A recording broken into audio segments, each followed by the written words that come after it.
আজকের recipe cabbage momo. তো আমি প্রথমে এই ক্যাবেজটাকে একটু হালকা গরম জলে বয়েল করে নিচ্ছি। বয়েল করা হয়ে গেছে, এরপরে একটু বরফ জলে ডুবিয়ে দিলাম। তো বরফ জলে চোবালে দেখো কালারটা সুন্দর থাকে।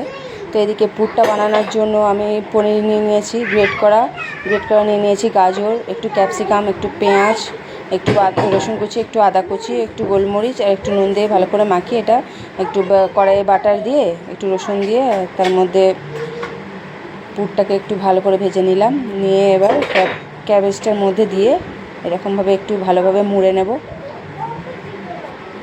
তো দেখো সবগুলো মোটামুটি মোড়া হয়ে গেছে। এরপর একটা বাটিতে আমি একটু ময়দা গুলে নিয়ে তো এই পুর ভরা ক্যাবেজগুলোকে একটু ময়দার মধ্যে ডিপ করে আমি এবার বাটারটির মধ্যে হালকা হালকা করে ফ্রাই করে নেব। দেখো আমাদের হয়ে গেছে রেডি। তো টমেটো কেচাপ যেমন কিছু সস দিয়ে আপনি সার্ভ করতে পারেন।